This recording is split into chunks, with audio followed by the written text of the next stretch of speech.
Okey, apa khabar semua? Hari ini kita akan belajar tentang otot kita. Okey, kita mempunyai lebih 600 otot di dalam badan dan ia merangkumi 33 hingga 39% berat badan kita.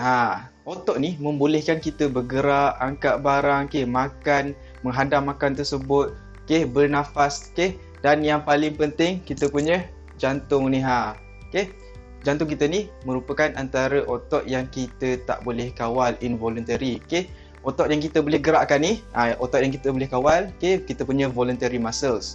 Satu kumpulan otot ni, okey, terdiri daripada beberapa muscle fiber. Okey, dia seperti serat lah, serat ke macam tali ke ataupun macam kertas ni, okey. Dia memanjang.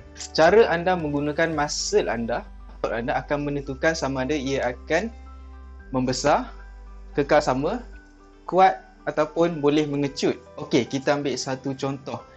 Kita nak angkat sesuatu barang.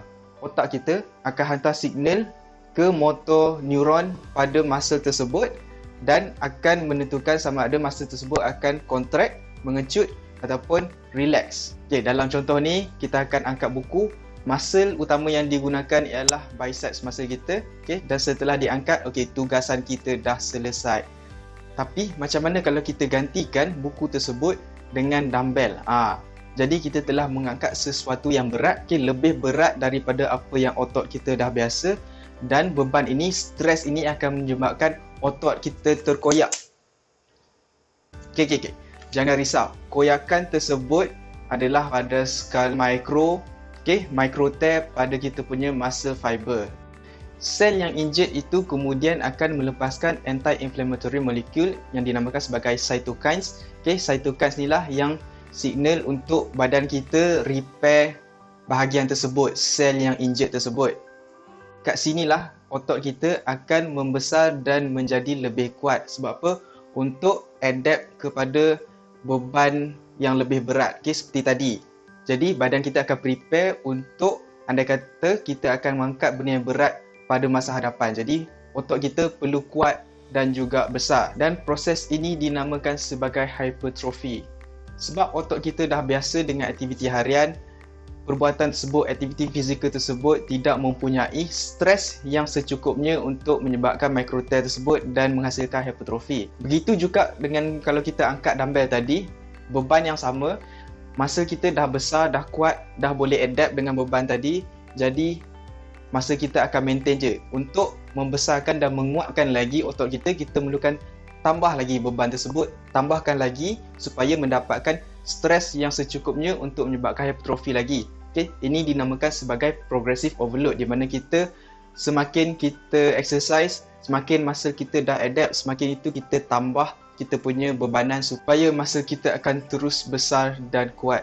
Berlawanan dengan itu, andai kata kita tidak menggunakan otot kita secukupnya, tak ada stres, even stres untuk maintain kita punya muscle pun tak ada, tak cukup. Jadi apa yang berlaku ialah otot kita akan mengecil dan akan menjadi lebih lemah.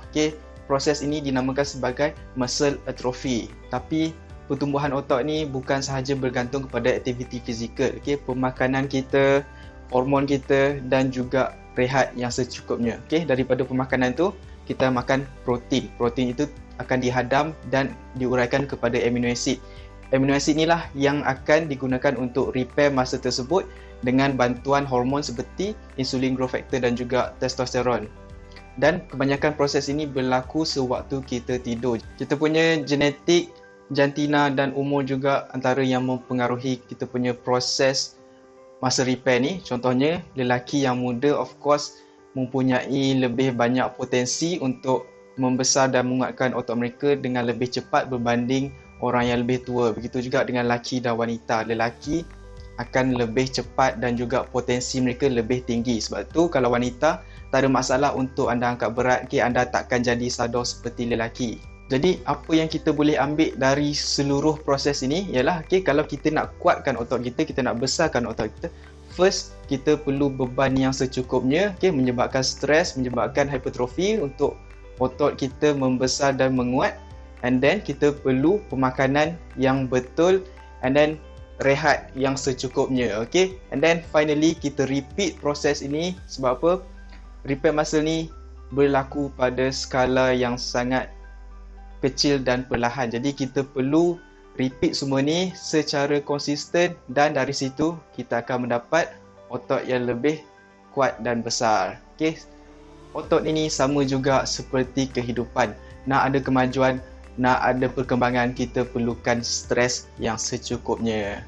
Okey, sampai sini sahaja penjelasan ringkas daripada Aizat. Okey, kalau anda rasa info ini sangat berguna, okey, tekan butang like, okey, subscribe untuk video yang akan datang.